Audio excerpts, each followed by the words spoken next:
I can't believe Passover is 1 week away, but don't worry, I got you covered with these delicious recipes. We have some great appetizers, salads, mains, and desserts. So let's roll up our sleeves and let's get prepping.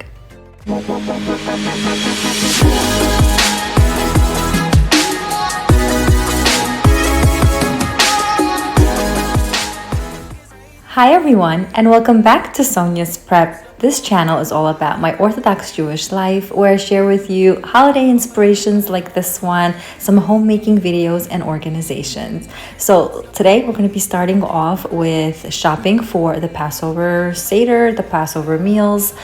This store is called Bingo. So as you see, there are sections for Pesach, for Passover, and for non-Passover items. I started off by buying these sponges that I'll need for the holiday, and this is a whole section that they have devoted to all of the meats. Some sections are not for Passover, as you just saw, and all of these have this Passover, Kosher for Passover sign. So they have this huge array of Passover meats over here.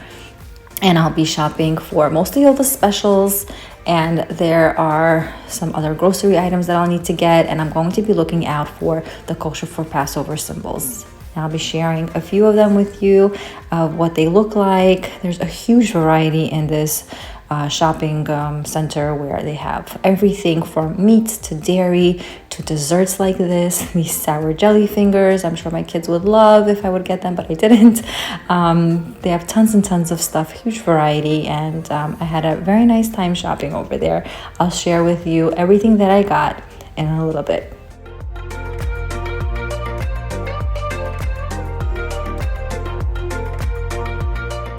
Now I'll be sharing a little bit of the shopping haul of everything that I bought. I didn't specifically buy this for Passover. This is just a video that I recorded when I was making my Shabbat meal prep, but all of these recipes are great for Passover. I just wanted to give you guys some inspiration. So this is everything that I bought for the Shabbat. So I get a lot of these questions are, did you just cook all of this and freeze it 2 weeks in advance? So no, I didn't. I cooked all of these recipes for YouTube, for you guys to get an idea of what you can possibly make, and I will be making most of these recipes again for Passover. I loved how they all turned out. They were absolutely delicious, flavorful. So this is everything that I bought. The meats, griven, that's not for Passover. I just wanted to try it. It's like fried chicken skin. Some of you might find it gross, but I really liked it. I got matzah meal, baking soda and baking powder, some chicken broth, matzahs, lettuce, lox, and tons and tons of stuff, which I will be incorporating into all of the meals. We're going to be starting off with the soup. This is called matzot yoshak. It's basically an egg drop soup that Bukharian people make. It is absolutely delicious, one of my favorite soups. So I'm going to be sharing the recipe with you today. I decided to go with the chicken bones. I got like a bunch of chicken carcasses in a meat pack, specifically made for things like stocks. So I'm going to be washing all of my chicken bones and placing them into the actual soup pot. I also did use about 4 cuts of chicken, dark meat of chicken. So I'm going to be slicing them into little cubes because I'm going to be sauteing that. If you prefer to do this with veal or lamb or beef, you definitely can. I just enjoy it this way. So this is, again, like chicken, dark meat of the chicken that I cut up into cubes, and have the chicken bones in the back. So in order to start this soup, you're going to turn on the fire, put a soup pot on, add about a half a cup of oil. I'm going to be using avocado oil, and I'm going to be sauteing the dark chicken right now. After it's sauteed a bit, I'm going to add in all of the chicken bones, the carcasses, and giving that a nice saute as well.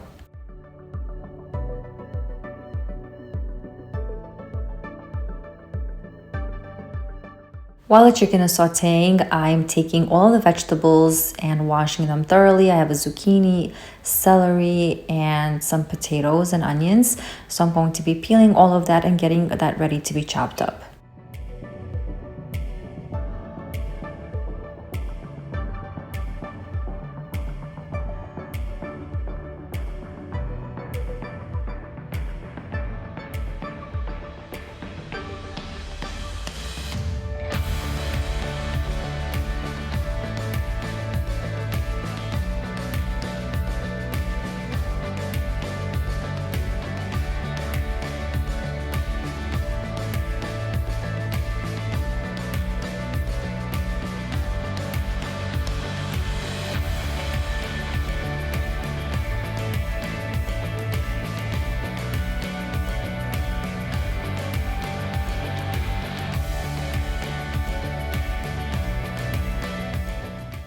Let me know in the comments below what your guys' plans are for this Passover. Are you hosting or are you going to be guests? If you are hosting, what are you cooking? And if you're going to be guests, are you bringing anything to the host's home? Let me know in the comments down below. So as you saw, I chopped up an onion, some celery, and zucchinis. I mostly go for lots of green types of vegetables. I don't add a carrot inside of it. I just add in a potato as well. And I'm going to be sauteing all of the vegetables once I remove the chicken carcasses out of the soup pot.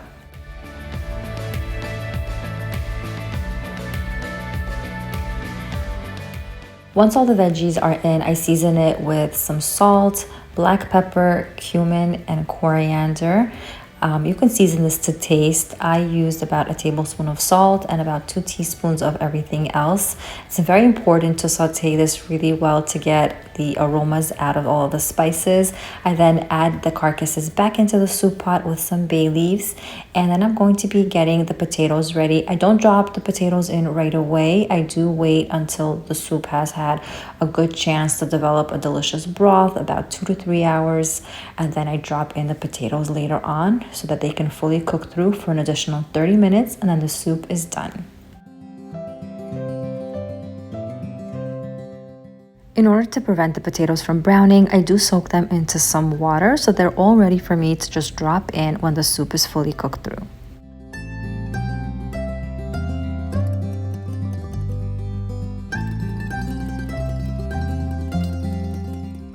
After the soup has come to a boil, I do skim off that dirty residue out on the top. It always surprises me how much comes out. It's quite a lot, but that just ensures that your broth is going to be beautiful and clear.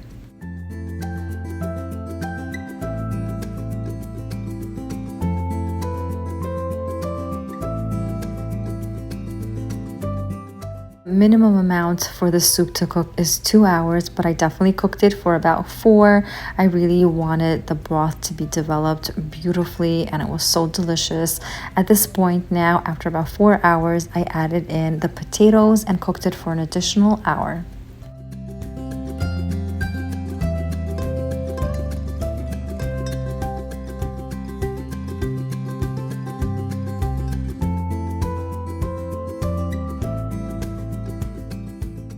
At the very end, I take out all of the chicken carcasses, all of the bones, because we no longer need them. We got all of the use out of it that we possibly can.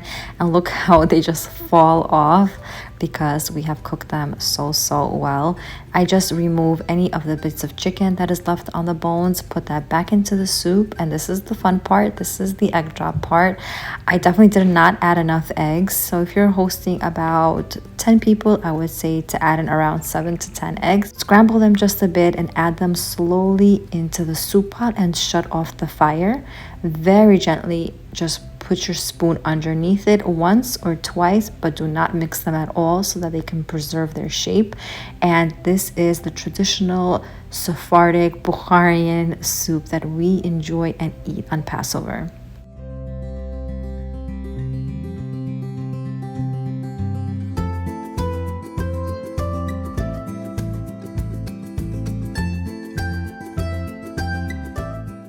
To serve, I do like to add in some cilantro or dill to the soup, and that is it, and we enjoy it.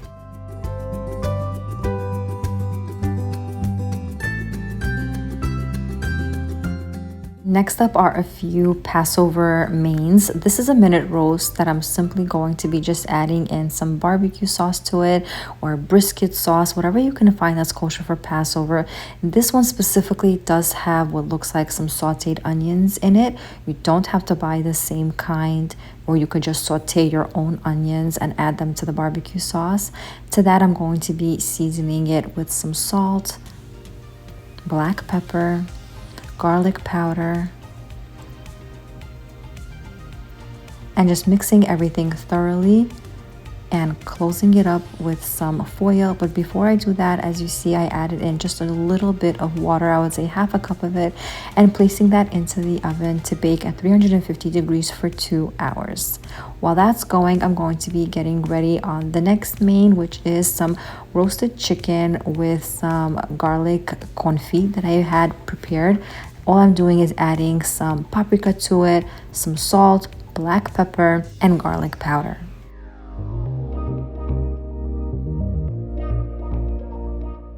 Using a fork, I smush the garlic and just generally incorporate the sauce really well into itself and slather that all throughout the chicken.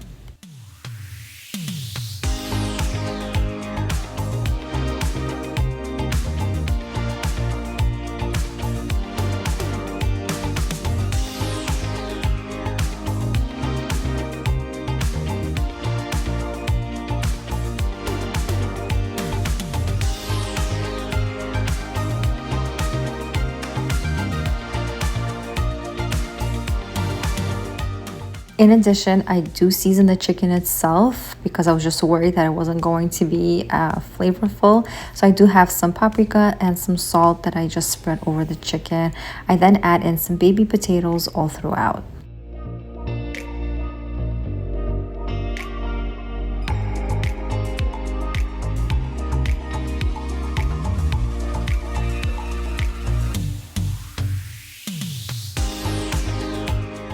Before placing it into the oven, I did take some cooking spray and spray that all throughout the chicken and potatoes, cover that with some foil, and place it into the oven for about an hour and a half closed, and then a half an hour uncovered so it can get a beautiful golden color to it.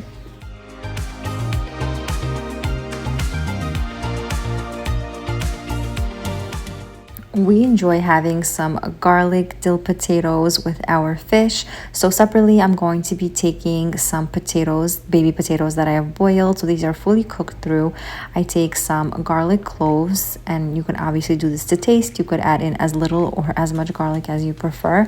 And then I put some dill over the top, lots of oil, and I season it with salt and black pepper. Give it a good mix, and this is a delicious side to have with your fish.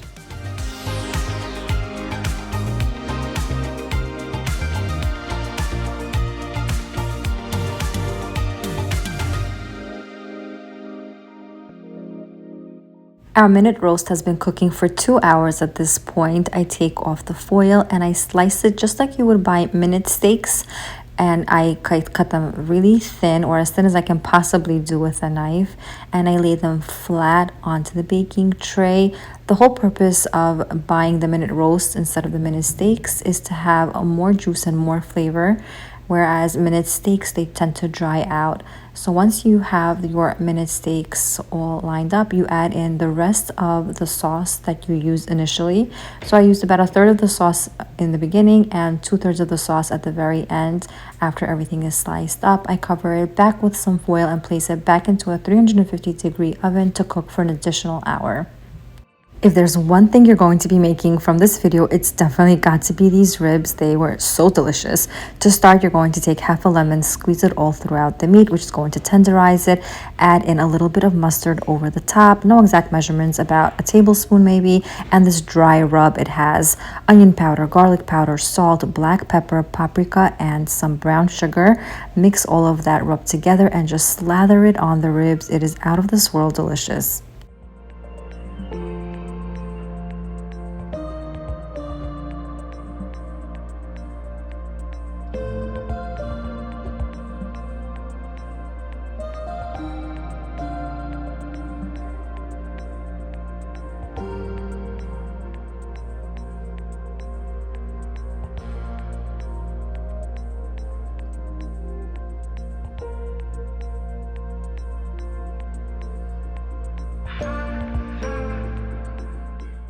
I cover the ribs with a foil and place it in a 300-degree oven for 3 hours.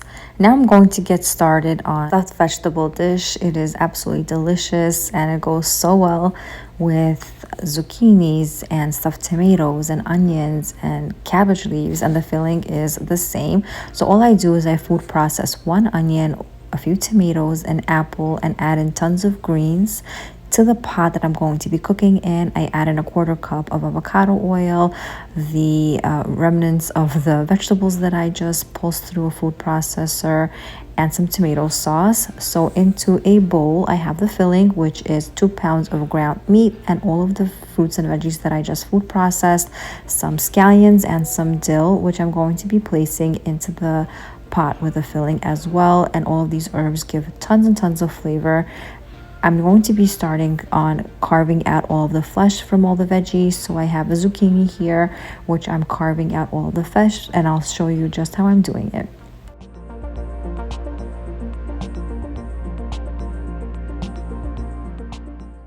I do add some of the flesh into the actual pot that I will be cooking the stuffed veggies in. It just adds in a lot of moisture and deliciousness to the actual dish.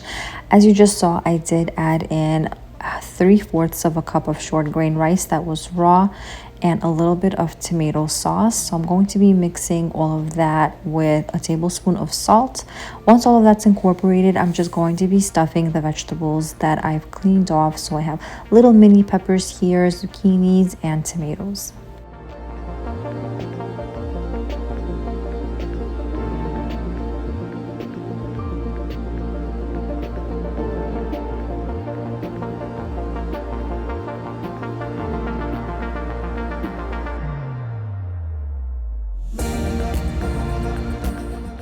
Whenever I do have any stuffing left over like I do right now, I just take a Ziploc bag, label it, add the stuffing inside, and it makes for a very quick Shabbat dinner. When I'm crunched for time, all I do is defrost it and stuff it with any of the vegetables that I may need, and it cuts the time in half.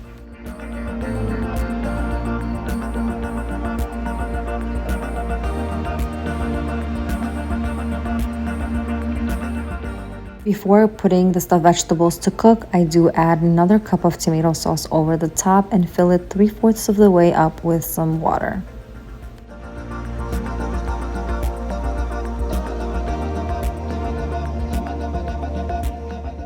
To give it even more flavor, I take some greens and I place that over the top. I have some dill and cilantro over here. This is a great meal to make ahead of time. I prep it usually the night before and cook it on the day that I need it.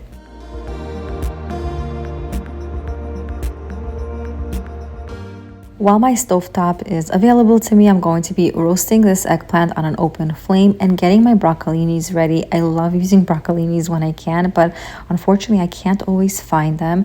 I take a skillet, add in about 2 tablespoons of avocado oil, add in the broccolinis after I've washed and cleaned them, add in tons of garlic, and I just saute them until they are slightly softened. The broccolinis will be served on the side with a minute roast, and they went beautifully together. The eggplant is now done, and it's smoky and smells delicious. I'm going to be taking out the flesh, putting it into a glass tray, and adding in some garlic and salt, and it'll be a delicious dip to use with matzah.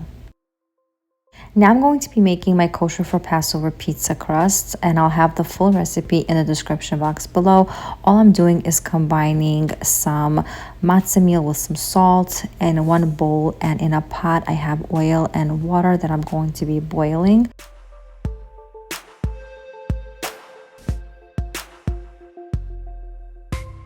While I'm waiting for the water and oil to boil, I just wanted to show you what the stuffed veggies look like. Doesn't it look so good?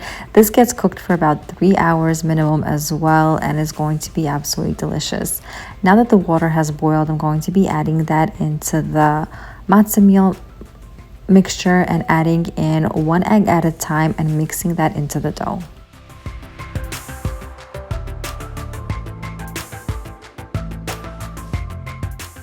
I'm laughing watching this video now as my children are trying to get my attention to have dessert right before we eat our dinner. I then take the kosher for Passover pizza dough that I just made, put it into a greased baking tray that I have lined with some parchment paper. I do thin it out as much as I can using some water on my hands so that the crust is nice and thin.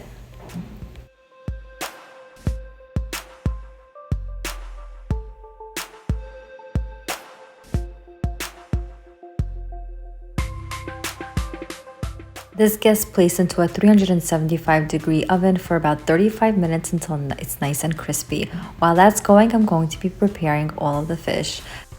Starting off with the salmon, I'm adding in some fish spice. If you don't find fish spice kosher for Passover, just use paprika, salt, black pepper. I also crushed in about 4 cloves of garlic, placed that over the top with a good squeeze of half of a lemon.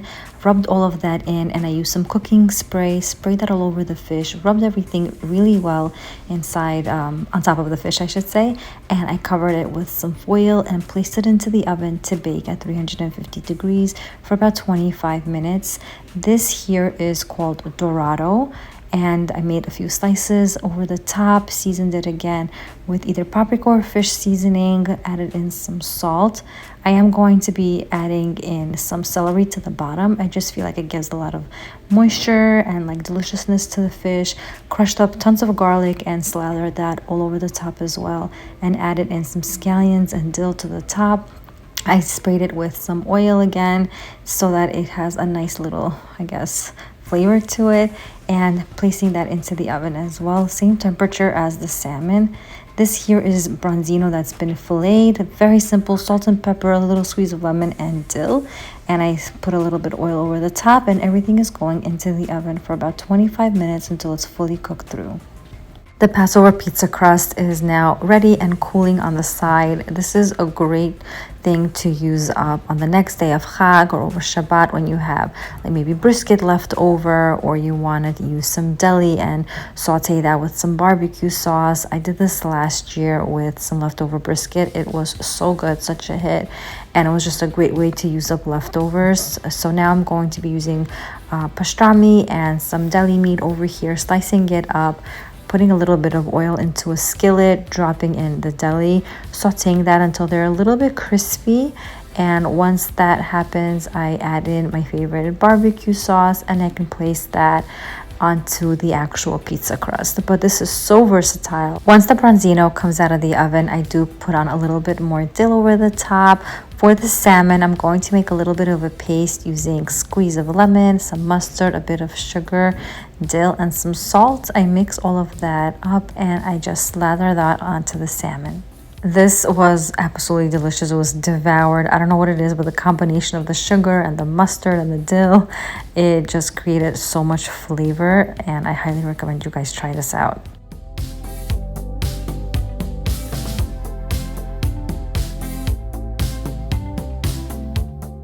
Now it's time for some Passover salads. All I'm doing now is taking out the roasted eggplant that we roasted earlier, adding in 1 garlic clove, and I'm crushing that, adding in some salt also to taste, and then using the other side of my knife, not with the actual blade, and I use a chopping motion until it's all nice and smooth.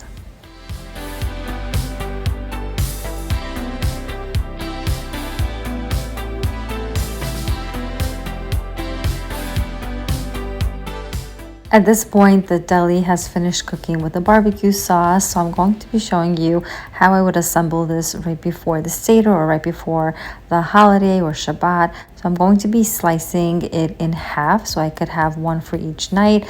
Then I take some of the arugula that I had that I already bought, that's already the pre-washed and pre-checked kind, and then I pre-cut the pizza dough before I add in the meat. I just find that it's less messier this way. So depending on how many people I'm hosting, that's how many slices I create. I then set this aside on the table so that I'm ready to go once the appetizer time comes around. I'm not rushing around. I also wanted to show you what I did last year with this pizza dough. I used leftover brisket, and I added in some pickled onions and this white delicious sauce that I make. Back to the Passover salads. I'm making some purple cabbage salad here with some mayo and salt. Very simple and easy, but my kids do enjoy it. At this point, the ribs were ready, and oh my gosh, so good. You've got to try it. This is a very traditional radish salad that we make in our house, and lots of Bukharians do.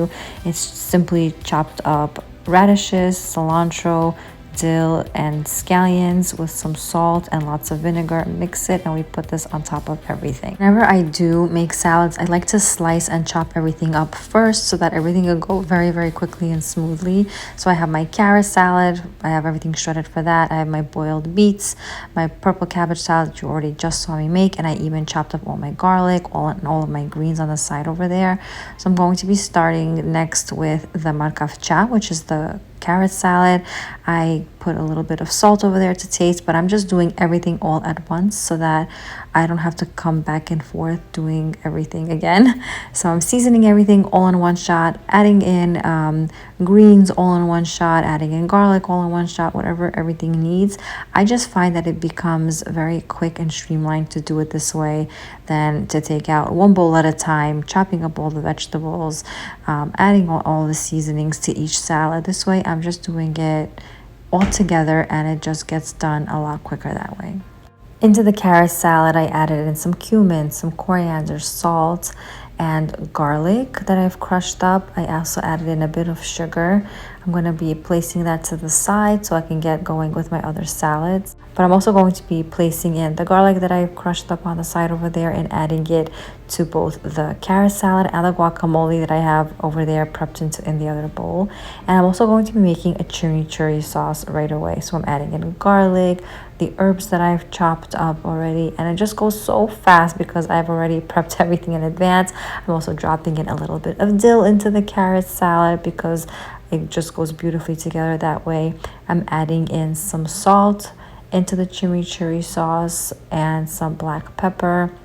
This has been such a delicious sauce that I've been putting it in on my feet, my fish, my chickens, and my meats, and they were so delicious. I'm also adding in a bit of sugar and some vinegar. I don't think there is any apple cider vinegar on Passover, but obviously this was filmed before Passover. I have made this previously with regular vinegar and it was just fine.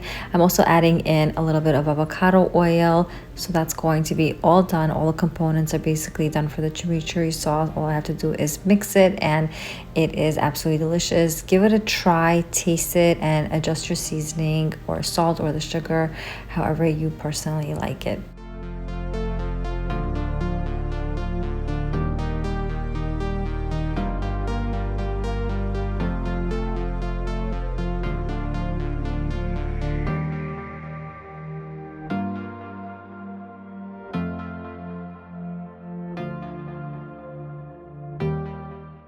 To the guacamole, then I add in a few bits of chopped cherry tomatoes, and I have some cilantro there as you saw me put in, and the garlic. And I'm going to be using my knife to give it a rough chop because I do like my guacamole to be on the chunkier side. Unless I am making like an avocado mousse, then I like to make it really, really nice and mushed up. I also found that if I add in a little bit of mayo to the guacamole, it prevents it from browning. So that's another great tip. Also, don't forget to add in a squeeze of lemon.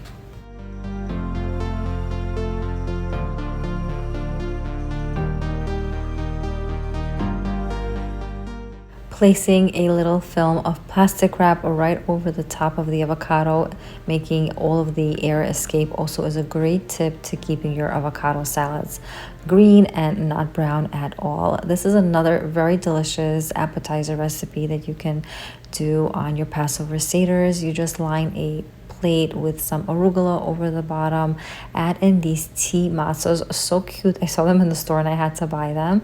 I place them nicely onto the plate and I'll show you what I'll do next.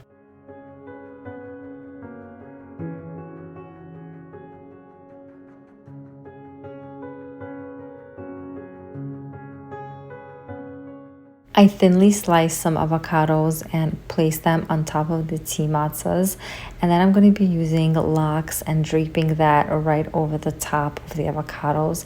It's just such a cute thing to do. It's delicious. It's great for like a kiddush, also on Shabbat if you're hosting, and it's just something different and I really, really like it. To garnish, I do add in a little bit of dill right over the top.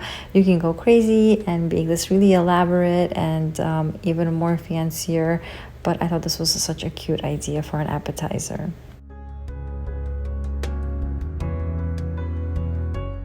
Last but not least is this stunning Passover dessert with pavlova and a sponge cake all in one. We're going to get started on the sponge cake. I have all the ingredients laid out, and of course everything will be in the description box for you with the detailed recipes and the ingredients.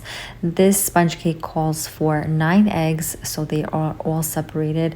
I happen to have 9 egg yolks in my refrigerator. I didn't want them to go to waste, so I just incorporated what I already had in the fridge. But no worries, you're going to use 9 eggs. You're going to need both the egg whites and the egg yolks, and you're going to be adding in some water, some lemon juice, and some sugar, and beating all that up.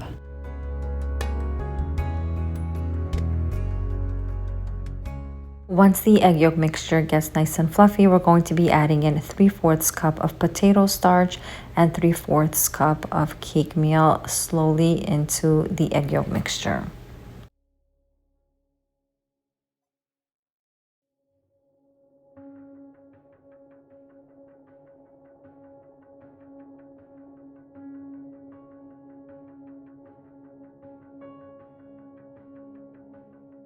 We're going to need the mixer again now for the egg whites, so I'm going to be placing everything from the mixer into a bowl.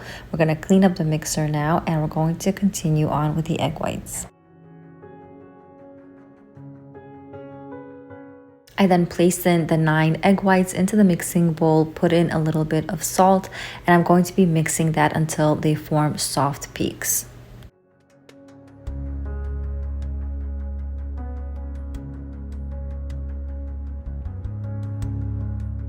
I then mix the egg whites with the egg yolk mixture and place the batter into ungreased cake pans.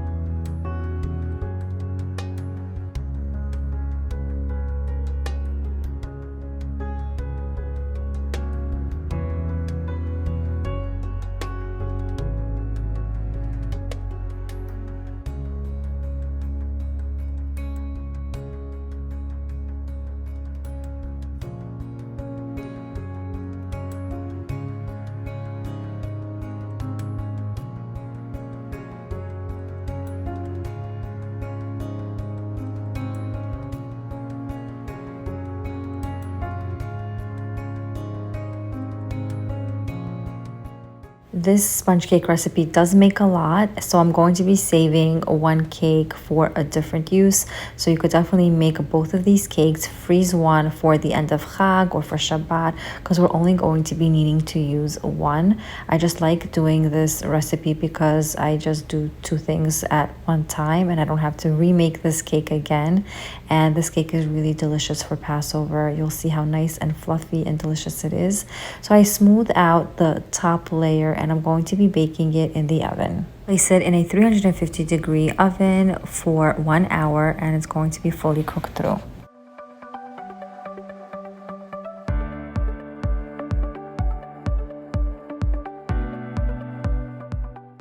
Once the cakes do come out of the oven, it's important to put them onto a cooling rack upside down. Otherwise, it will completely deflate because there's so much egg whites inside of it. So all I do is just literally flip them upside down onto a rack.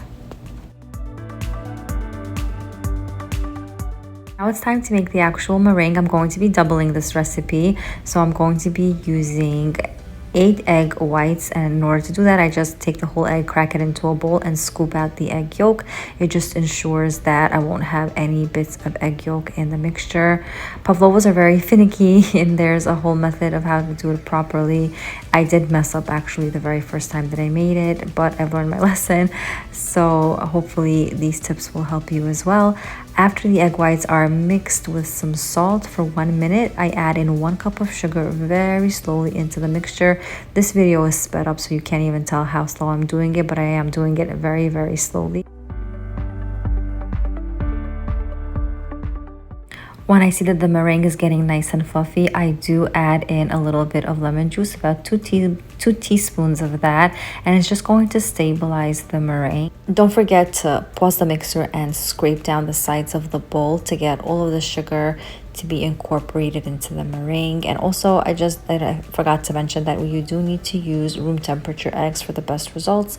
They just whip up a lot better that way. So once all of the sugar is incorporated into the meringue, you can continue mixing until they hold like hard peaks. And to test if the sugar is all incorporated in the meringue, you place some of the cream between your index finger and thumb and smush it around, and if you feel any sugar granules, it is not ready. At this point, my meringue is fully ready. It's holding great peaks. I'm going to be placing some of the cream onto the cake pans and putting some parchment paper over the top so that they can be steady. I separate the meringues into two because I want to make a two-tiered cake, and I'm going to be just dividing it and making a nice beautiful shape. This recipe and this cake is just gorgeous to make for birthdays, because I know some people who have their birthdays on Passover, they always want that like cute and delicious cake. So this is something great to make for your spouse or a family member, and it's definitely show-stopping. It's definitely so delicious and beautiful presentation as well.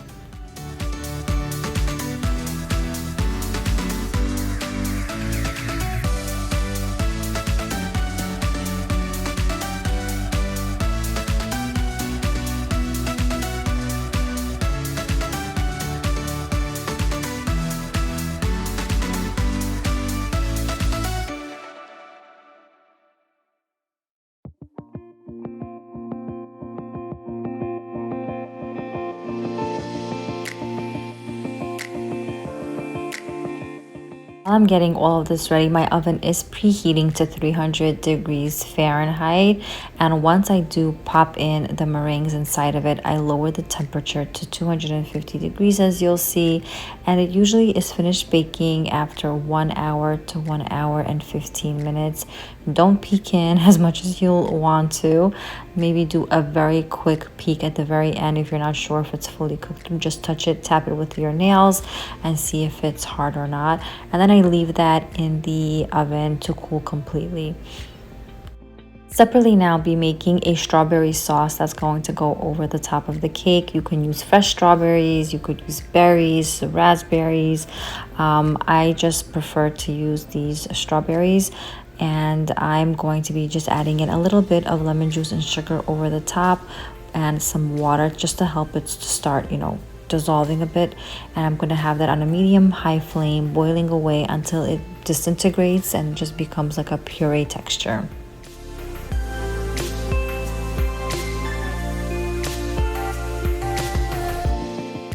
The other component that you'll need to prepare is the whipped cream.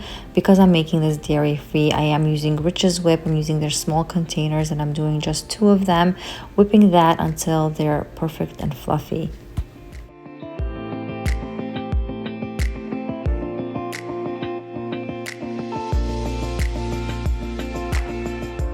Now for the fun part of putting the cake together. I'm taking the sponge cake now, taking it out of the cake pan and dividing it in 2.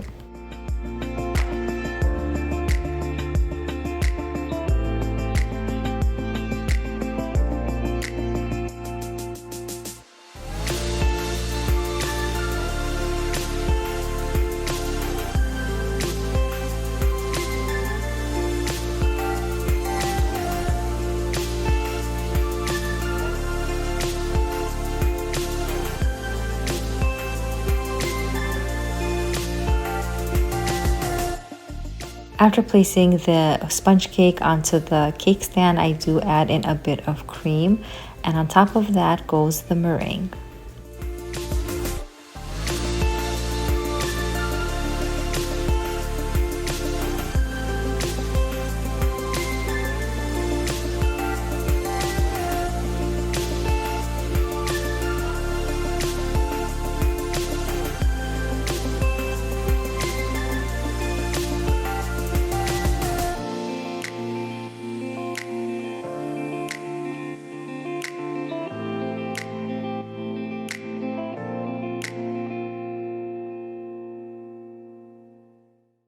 I then add in some more cream and the strawberry sauce that we made, and I repeat all of the steps once again.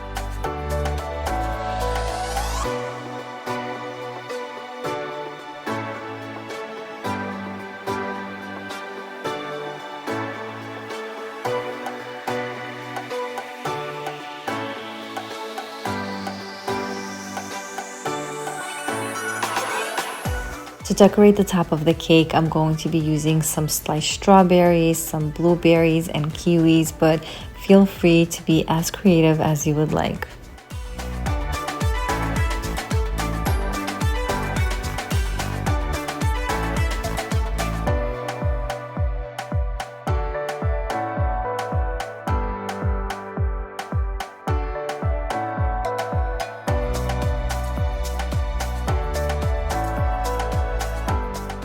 How gorgeous does this cake look? Guys, this cake will definitely not disappoint. Give it a shot and give it a try. I hope you enjoyed all of these Passover Seder and Shabbat recipes. Happy prepping from my family to yours.